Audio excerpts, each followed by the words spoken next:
right, this is our first stop. Hey there friends, Rebecca here. I have got some fun video for you. Here you get to see my face real briefly. We're posing with the beaver at a Buc-ee's. And if you know, you know, Buc-ee's is definitely the trendy place to stop when you're on a road trip. These places are huge and they usually have over 100 gas pumps and just the most snacks and drinks that you can imagine. But believe it or not, they actually do have some low-carb options. So lots of meat and cheese and salads. And this is a great kit here with a boiled egg and a little bit of fruit with the meat and cheese. And then they are famous for their brisket sandwiches. And as you saw there briefly, they also allow you to buy just the meat. And so that's what we did. We got a pound of brisket. And it's a little bit pricey, but man, it's so good. And then that way we're not doing the bread. And then later that night, as we got further down the road, we each split this package. We each had one serving of the dark chocolate almonds, and I believe it was about 18 grams of carbs per serving. And we had also brought some cheese with us and a LaCroix. And so then checking in later at the hotel, this is just a quick view here once it focuses of my current glucose. And so this is the last peak. I know I had some snacks before we left the house. We didn't leave the house until late on Thursday after work. And so that last hump there would have been the brisket. And so the brisket was just fine. Once we get checked into the hotel, I will show you what the chocolate almonds did. All right, yeah, so here we are close to midnight. We're checking into the hotel, and yep, there it is. You might have guessed it. I did peek out with those chocolate-covered almonds, but yes, they were so good. And so the peak went straight up, and then it did come back down. Here you can see it's initially coming back down, and then we certainly went straight to sleep, and my graph was not too flat that night like normal. It was a little bit up and down, but it took it a while to come back down fully.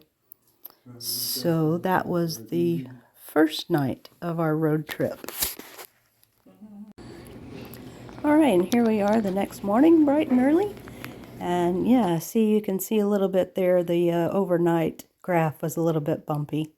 But we're getting started with a pretty nice breakfast here at a True Hotel. I love scrambled eggs with some cheese and salsa. I do that most every day anyway. And then I did add that yogurt. So we're back in the car. Sorry for the bumpiness here. I never could get a nice steady hand while we're in the car. But I did have a little bit of a spike from that yogurt. Again, it was just a fruit added. I don't believe it was a Greek yogurt, but it was a small serving. But look at that little spike it did.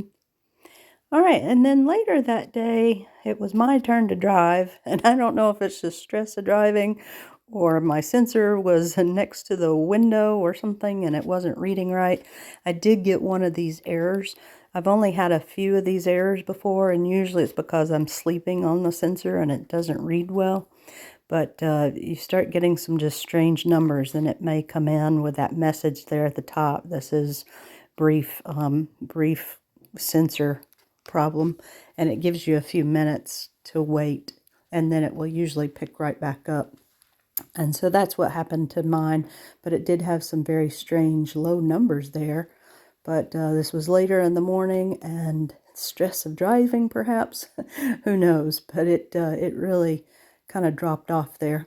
And so we had lots of cheese and nuts with us, so I think I did do some snacking on cheese and nuts before we got to lunch. And for lunch, we stopped at a Panda Express, and I love the Kung Pao over their super greens, even with the fortune cookie.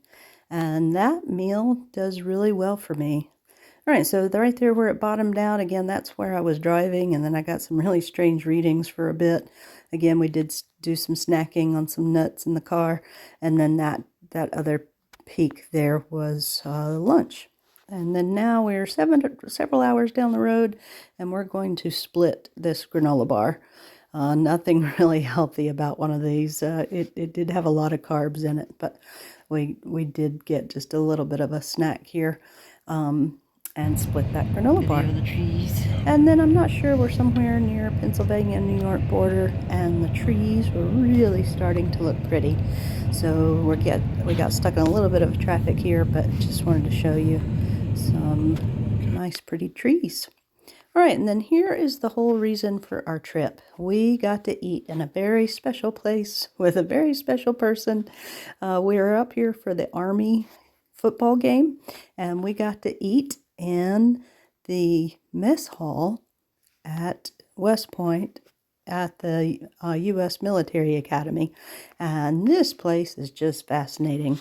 This is such a large room with this old historical mural on the wall. It's really fascinating.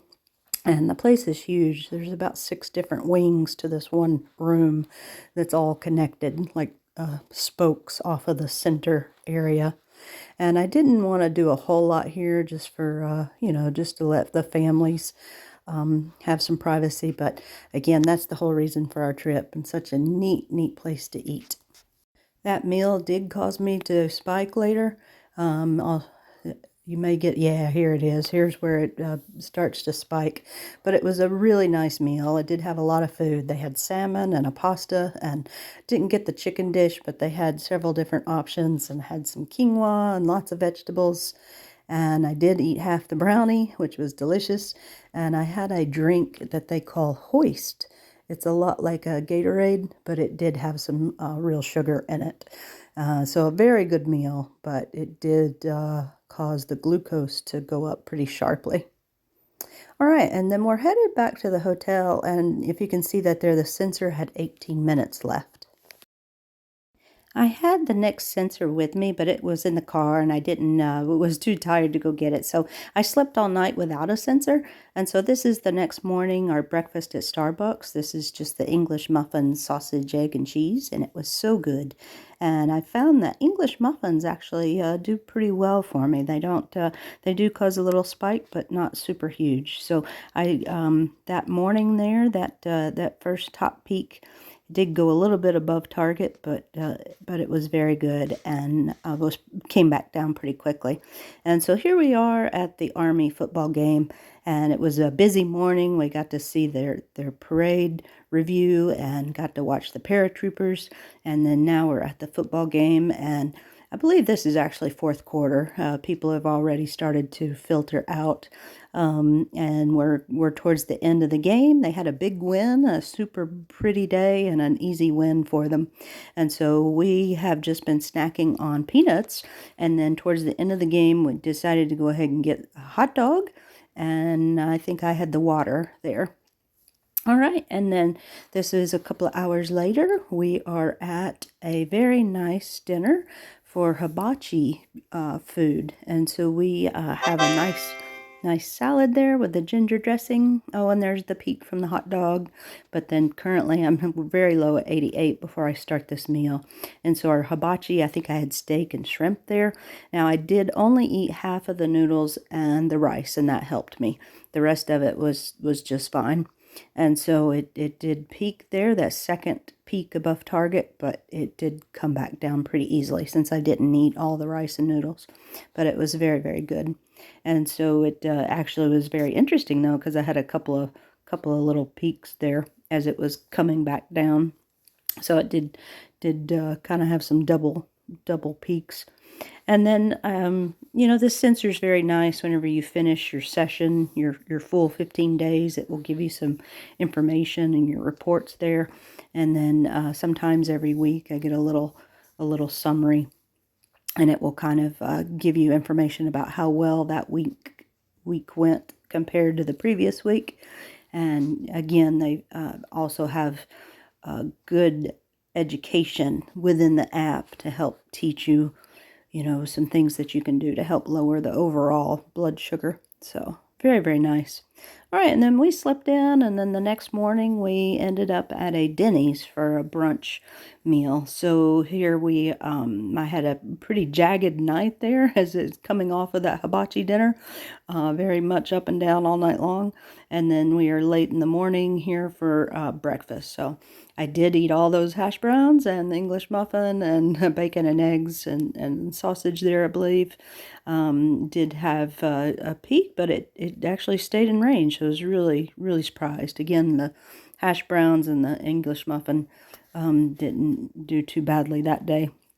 All right, and then we are back in the car, and we have been snacking on these peanuts quite a bit here and there. Again, peanuts and cheese. Usually we'll keep it very level, glucose levels.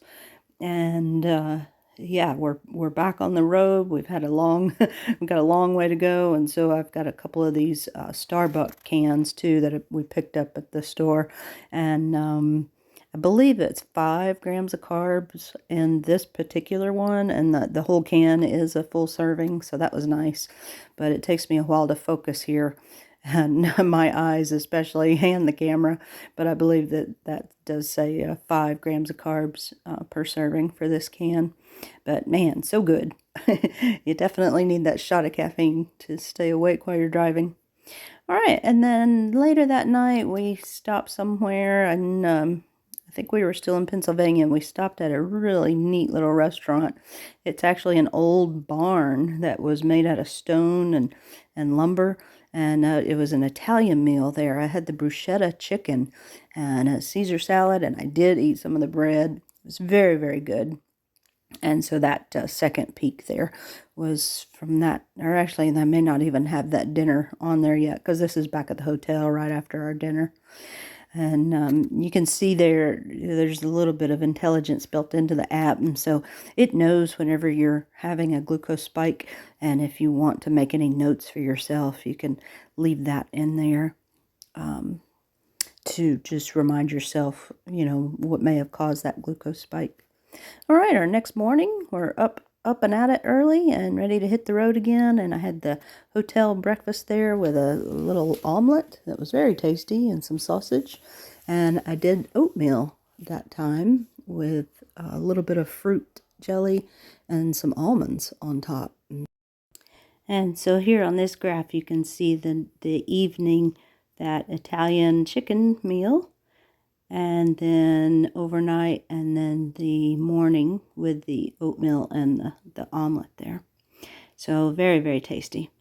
And so I was actually really pleased. It was able to stay within target fairly well, and we did a lot of walking, and so that definitely helped over the weekend.